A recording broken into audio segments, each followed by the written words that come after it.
Front ഉണ്ടായിരുന്നു കേട്ടോ. അവള് കാണാൻ നല്ല ബ്യൂട്ടിയാണ്.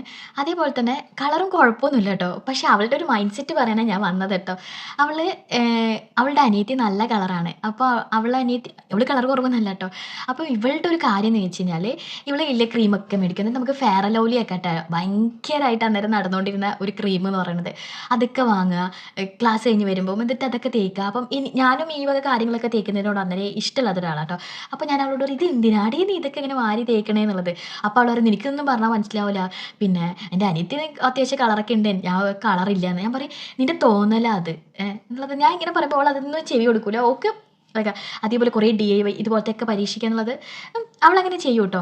പക്ഷേ എൻ്റെ ഒരു കാഴ്ചപ്പാടിൽ ഞാനിപ്പോൾ പറയാന്നേ, അവൾ ഭയങ്കര നല്ല ഹെയറും നമ്മൾ ഈ കേരളത്തനിമ നിറഞ്ഞ പെൺകുട്ടി എന്ന് പറയില്ലേ, നല്ല മൂക്കും നല്ലൊരു ഫേസൊക്കെ ആയിട്ട് സുന്ദരിയാണ് ആള്.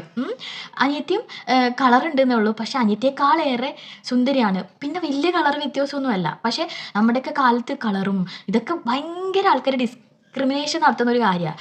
പക്ഷെ അതിന് മാത്രം ഒന്നും ഒരു വ്യത്യാസം തോന്നിയിട്ടില്ല. പക്ഷെ അവളുടെ ഉള്ളിൻ്റെ ഉള്ളിൽ വലിയൊരു വിശ്വാസമാണ് അവൾക്കതില്ല എന്നുള്ളത്, ഒരു കളറില്ല എന്നുള്ളൊരു കുഴപ്പം.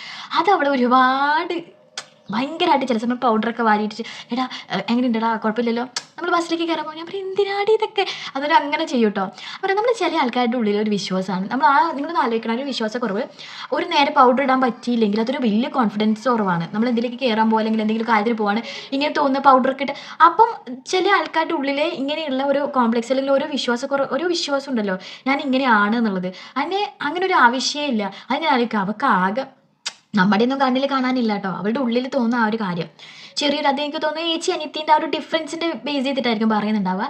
പക്ഷേ അത് വെച്ചിട്ട് ആൾ ഭയങ്കര ബ്യൂട്ടിയാണ്. നമ്മുടെ അവിടെയൊക്കെ ആൾക്കാർ ഇങ്ങനെ നോക്കുന്ന സൗന്ദര്യമുള്ളൊരു പെൺകുട്ടി. ആ കുട്ടിയുടെ ഉള്ളിലെ കോംപ്ലക്സ് ആണിത്.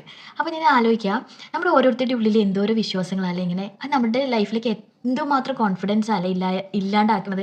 ചിലപ്പോൾ നമുക്കൊരു മെച്ചൂർഡ് ആകുമ്പോഴേക്ക് ബോധം വരുമായിരിക്കും. പക്ഷേ ആ ഒരു പ്രായത്തിൽ കോളേജ് ലൈഫിലും കാര്യങ്ങളിലൊക്കെ നമുക്ക് ഉണ്ടാക്കുന്ന ഒരു കോൺഫിഡൻസ് നമ്മുടെ കുറയ്ക്കുന്നത് എത്രമാത്രമാണെന്ന് ചിന്തിച്ചിട്ടുണ്ടോ?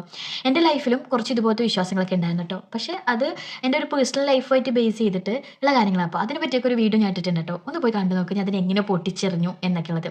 നമ്മുടെ എല്ലാവരുടെ ലൈഫിലും ഇങ്ങനത്തെ കുറേ വിശ്വാസങ്ങളുണ്ടാവും. എന്തെങ്കിലുമൊക്കെ ചിലപ്പോൾ നമ്മുടെ ബ്യൂട്ടിയെ സംബന്ധിച്ചിട്ട് തന്നെ ആവണമെന്നില്ല, ബാക്കി എന്തെങ്കിലുമൊക്കെ കാര്യമായിരിക്കാം. അല്ലെങ്കിൽ നമുക്ക് നമ്മളോട് തന്നെയുള്ള കുറേ വിശ്വാസങ്ങൾ, ഇങ്ങനത്തെ ഒരുപാട് വിശ്വാസങ്ങൾ അടങ്ങിയ ഒരു ഹൃദയമായിരിക്കും നമ്മുടെ. നമ്മൾ പലപ്പോഴും നമ്മൾ ഓക്കെ പറഞ്ഞു പോകും. പക്ഷെ നമ്മളൊരു ആ ഒരു സമയത്ത് എത്തുമ്പോൾ നമ്മൾ പതറിപ്പോവും. അല്ലാതെ പതറി നമ്മൾ ഇരുന്ന് പോകും. അങ്ങനെ ഒരു വിശ്വാസങ്ങൾ നമ്മുടെ ഉള്ളിലുണ്ടെങ്കിൽ അതിനെ എങ്ങനെ ഞാൻ എൻ്റെ ലൈഫിൽ നിന്ന് പൊട്ടിച്ച് കളഞ്ഞു എന്നുള്ളതാട്ടോ ഞാൻ അതിലെ വീഡിയോയിൽ പറഞ്ഞിട്ടുള്ളത്. എന്തായാലും നിങ്ങൾക്കൊക്കെ ഉപകാരപ്പെടുമായിരിക്കും. ഒന്ന് പോയി കണ്ടു നോക്കൂ കേട്ടോ.